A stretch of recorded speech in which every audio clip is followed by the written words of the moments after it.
นะโมตัสสะภะคะวะโตอะระหะโตสัมมาสัมพุทธัสสะธัมมังสรณังคัจฉามิสังฆังสรณังคัจฉามิอนุตตโรปุริสาธัมมัสสารถิสัทธาเทวะสานังพุทโธภะคะวะติภะคะโตภะคะวะตาธัมโมสันทิฏฐิโกอัคคาริโกเอหิปัสสิโกโภวนามิโกปัจจตังเวทิตัมโพวิญโยหิติบุสุปฏิปันโนภะคะวะโตสาวกสังโฆยายาปฏิปันโนภะคะวะโตสาวกสังโฆสามีจิปฏิปันโนภะคะวะโตสาวกสังโฆปาหุนายโยทักขินายโยอันสลิกาลนิโยอนุตตรังปุญญเขตังโลกัสสาติกายนวาจานวเจตัสสวะสังเขกุกมังปะกตังมายายังสังโฆปฏิคันหาตุอาศัยยันตังกาลันตังสังวริตุงวาสังเขพุทธังสรณังคัจฉามิธัมมังสรณังคัจฉามิสังฆังสรณังคัจฉามิทุติยัมปิพุทธังสรณังคัจฉามิทุติยัมปิพุทธังสรณังคัจฉามิทุติยัมปิธัมมังสรณังคัจฉามิทุติยัมปิธัมมังสรณังคัจฉามิทุติยัมปิสังฆังสรณังคัจฉามิทุติยัมปิสังฆังสรณังคัจฉามิตติยัมปิพุทธังสรณังคัจฉามิตติยัมปิพุทธังสรณังคัจฉามิตติทินนาทนาเวรมณีสิกขาปะทังสมาธิยามิอาทินนาทนาเวรมณีสิกขาปะทังสมาธิยามิสัมมาสัมพุทธัสสะนะโมตัสสะภะคะวะโตอะระหะโตสัมมาสัมพุทธัสสะอิติปิโสภะคะวะอะระหังสัมมาสัมพุทโธเวสสะจรณะสัมปันโนสุขโตโลกวิโตอนุตตโรปุริสธัมมัสสารติสัทธาเทวมนุสสานังพุทโธภะคะวะติโวภะโตภะคะวะตาธัมโมสันติติโกอาคาลิโกเอหิปัสสิโกโอปนัยโกปัจจตังเวทิตาโกวิญโยเอเตสุปฏิปันโนภะคะวะโตสาวกสังโฆสุปฏิปันโนภะคะวะโตสาวกสังโฆยายาปฏิปันโนภะคะวะโตสาวกสังโฆสามีจิปฏิปันโนภะคะวะโตสาวกสังโฆ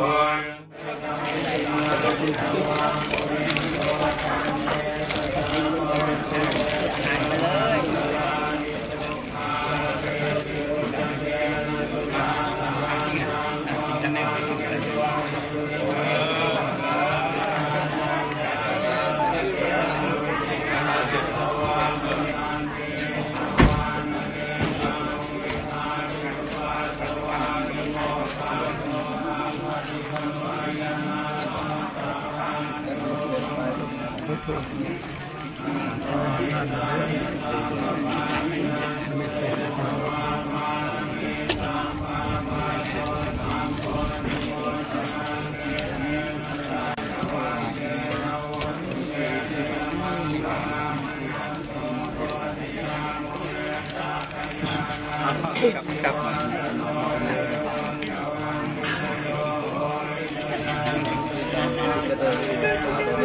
บ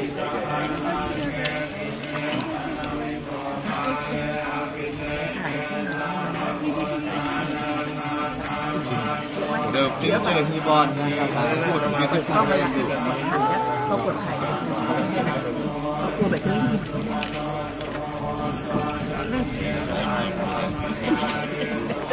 อยากถ่ายมัน ฉันน่าจะได้สี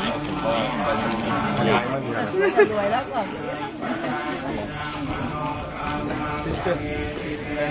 บอลบอล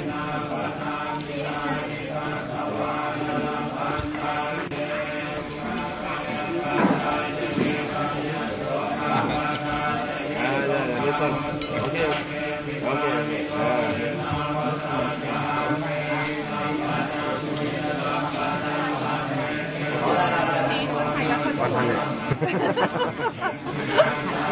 ถ่ายกับคนสวยหน่อย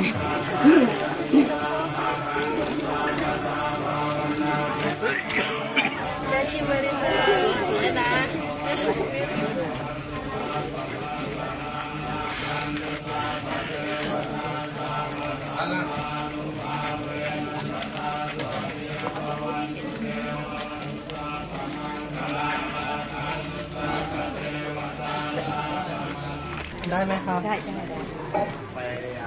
แค่นั้นว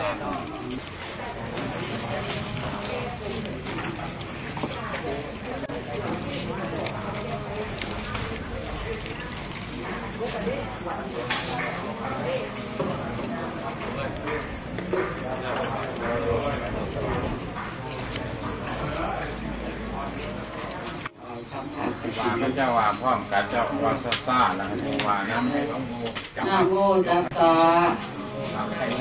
ภะคะวะโตอะระหะโตสัมมาสัมพุทธัสสะนะโมตัสสะภะคะวะโตอะระหะโตสัมมาสัมพุทธัสสะนะโมตัสสะภะคะวะโตการถวายของทั้งหลายเหล่านี้ที่ทุกขน้อยได้น้อมนำมาแล้วด้วยความบริสุทธิ์และชอบธรรมมีภานะสัมปตังโหตุอนาคเตกาเลอิมังมายังคันเตพุทธังสังคัสสังอุโนสัญญามะสาธุโนพันเตอิปฏิคันหาตุปฏิฆะหิตาวาจะอิมินาทุเสนากัตถินังเจ้าสัทธาและญาติสนิท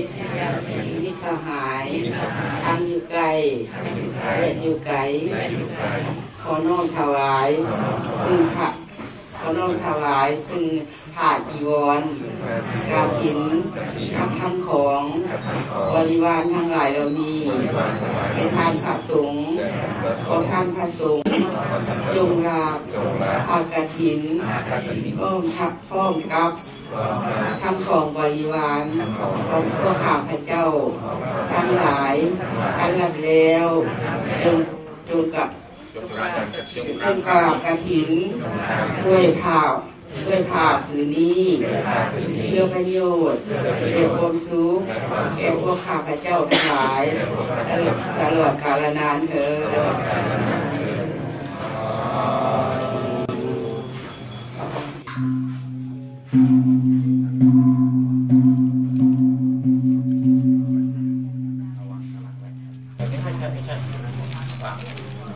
ไม่ขาดผ้ากฐินนาคารกับทั้งผ้าอานิสงสบริวารทั้งปวงนี้เป็นกองมหากฐินพุทธศาสนิกชนนานาชาติผู้มีศรัทธาภาษาทะเลื่อมใสอันแห่งกล้าได้น้อมนำมาทอดถวายแก่พระภิกษุสงฆ์ผู้อยู่จำพรรษาการท่วมใจมากในอาวาสวัดลาวพุทธคยานานาชาตินี้จงแก่ภิกษุผู้ใดผู้หนึ่งนั้นก็บ่มีดังมีพระบรมพุทธานุญาตไว้ว่าใ ให้พระสงฆ์เถรานุเถระทั้งปวงพร้อมการยอมอนุญาตให้แก่ภิกษุผู้หนึ่งเพื่อจะกระทำกัตถินภารกิจตามพระบรมโอภานุญาตให้แก่ภิกษุรูปนั้นเถิ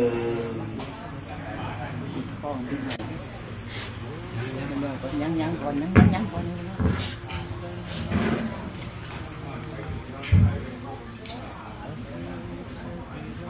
นะโมตัสสะภะคะวะโตอะระหะโตสัมมาสัมพุทธัสสะนะโมตัสสะภะคะวะโตอะระหะโตสัมมาสัมพุทธัสสะนะโมตัสสะภะคะวะโตอะระหะโตสัมมาสัมพุทธัสสะองค์พุทธานุญาตได้ถ้าภิกษุรูปใดยินบ่สมควรจงทักท้วงขึ้นในธรรมกลางระหว่างสงฆ์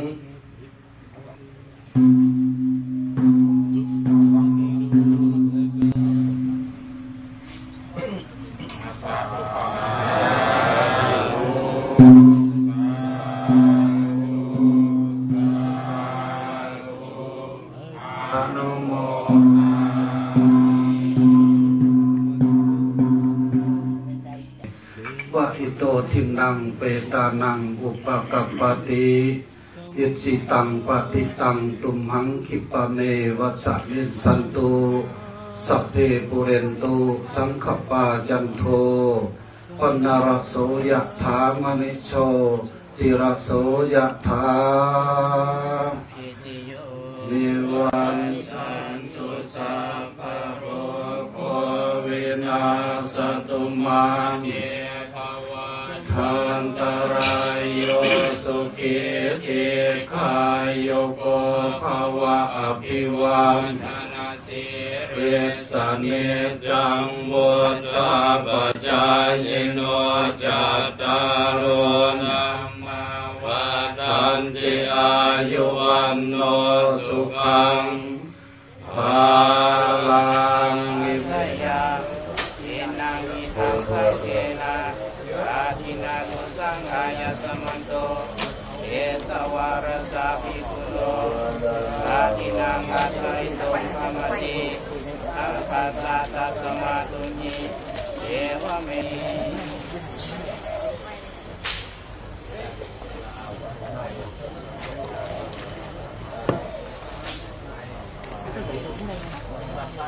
ทวตายโมเมตามนุสัจจมัสสตาเวริกาปิจัสสเพสัตตาสุขิมุตุบุญญาณิภกตานิเมสุขันจันติเวทันติปุกิปัปะเปทาวมาทังอิเมนาปุญญากรรมเมนาอิเมนาบุติเสนาจักขิปังสุลเวเจวตันโนปัฏฐานาเสยาหิลัมมาลาลาปันโตโรคสังฆตุจาวิเยสเมพุทธาติภาวะโลมนาโตวาโรธัมโมนาโตวาเจกาปุตโตจัสสังโฆนาโตตาโรมามังเกโสธัมมังวัตตาจาอัมเนยสัมปัตตังปุญญาสัมปัตตังสัพเพเทวาอนุโมทันตุกาเวทัทันติสัพพันเทวตาสัพพพุทธานุภาเวนัสตาโสติภวันตุเตภวตุสัพพมังคลังรักขันตุสัพพเทวตาสัพพธัมมานุภาเวนัสตาโสติภวันตุเตภวตุสัพพมังคลังรักขันตุสัพพเทวตาสังฆานุภาเวนัสตาโสติภวันตุเต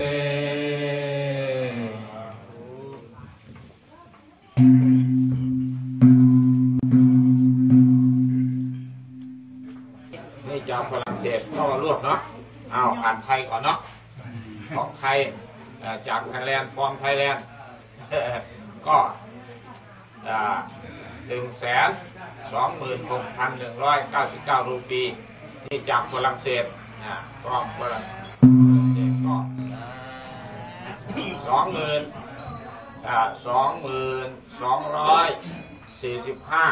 22,245 US หรือยูโรดอลลาร์เนาะดอลลาร์22,245 ดอลลาร์จากฝรั่งเศสก็มารวมกัน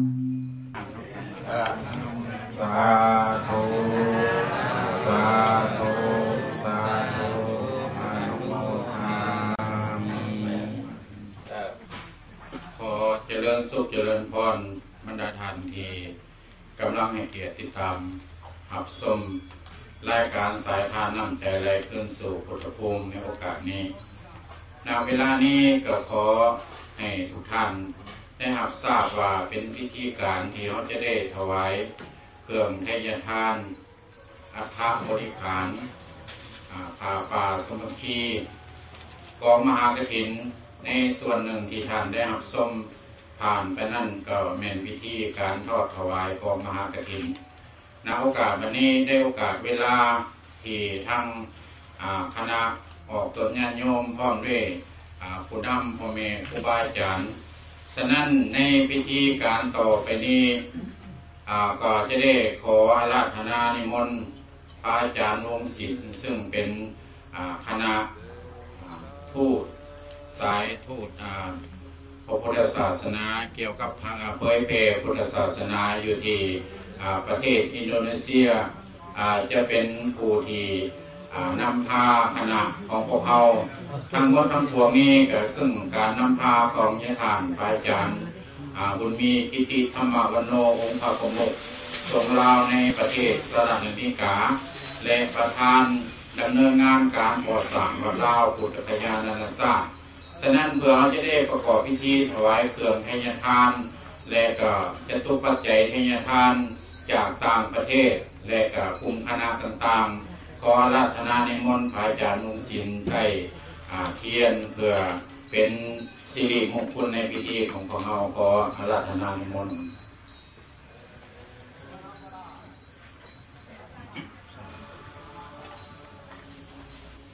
สิยันโตโพธิยามุเรสังขยานันนันทิวันตโนเอวังตวันสโยโอหิสยาสุเตยมังคะเลอภลาสิกปังเกสิเสวัตวิโภคาเลอภิเสเกสัมภวุทานังอกปะโตภโมทังกิสุนัขตังสุมังคลังสุปปาตังสุสิตังสุขโนสุโมโหโตสุเยตังพรหมจาริสุปทัตตินังกายกรรมังวาจากรรมังปทากินังปทากินังมโนกรรมังปณิทิเตปทากินาปทากินานิกัตตวานลพันธาเรปานังกินี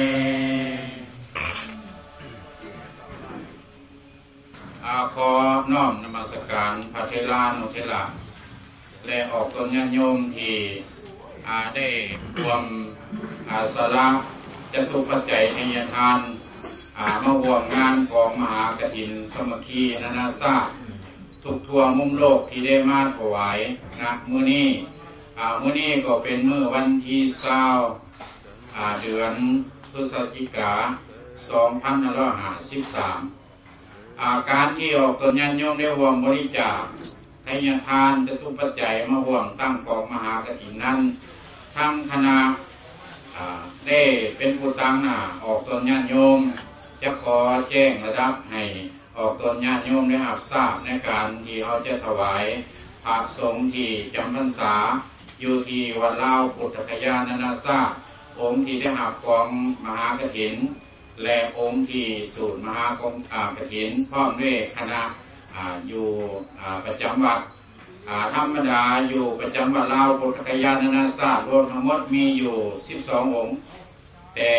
ภารกิจในความจำเป็นก็ยังเหลืออีก9องค์ฉะนั้นเพื่อโอกาสเวลาต่อไปเพื่อให้ออกตนญาติโยมทุกทั่วมุมโลกที่กำลังหับชมรายการของพวกเขาอยู่เขาจะได้ขออาราธนานิมนต์พระอาจารย์วงศิลป์ซึ่งเป็นผู้ตั้งหน้าพระสงฆ์และนอกจากนั้นเป็นผู้ตั้งหน้าออกตนญาติโยมจากประเทศอินโดนีเซียจะเป็นองค์ที่จะประเคนผู้ที่หาบกองมหากฐินสำหรับจตุปัจจัยเทยทานทั้งหมดอยากขอแจ้งให้ทุกท่านได้รับทราบดังนี้สำหรับเขาจะถวายผู้ที่หาบกองมหากฐินจำนวน$300 องค์ที่สูตรมหากฐินองค์หลัก$200องค์ที่ประจำวัดองค์หลัก$100ฉะนั้นโอกาสต่อไปขอให้พระอาจารย์วงศิลป์อุตังหนาอินโดนีเซียเพิ่นจะได้ถวายปัจจัยกองมหากฐินให้ยะทานพระอาจารย์มหาบุญมีและกายเพิ่นออกความคิดความเห็นนอกจากนั้นเพิ่นจะได้ถวายปัจจัยองค์ที่หักกองมหากฐินขออาราธนานิมนต์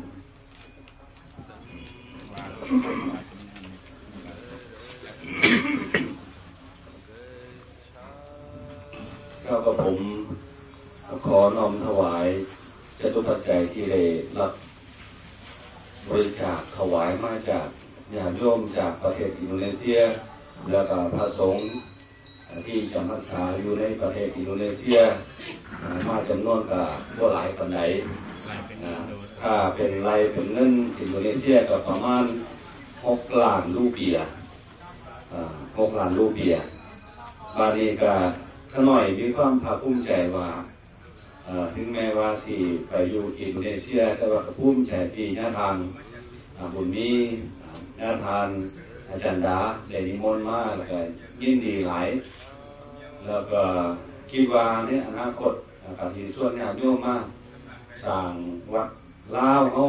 เจริญรุ่งเรืองเป็นศักดิ์ศรีกับประเทศชาติบ้านเมืองเฮาต่อไปแล้วก็ใน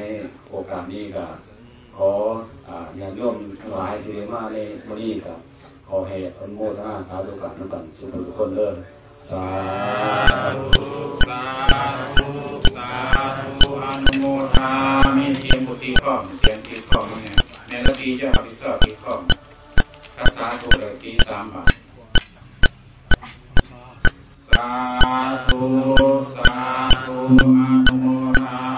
มิ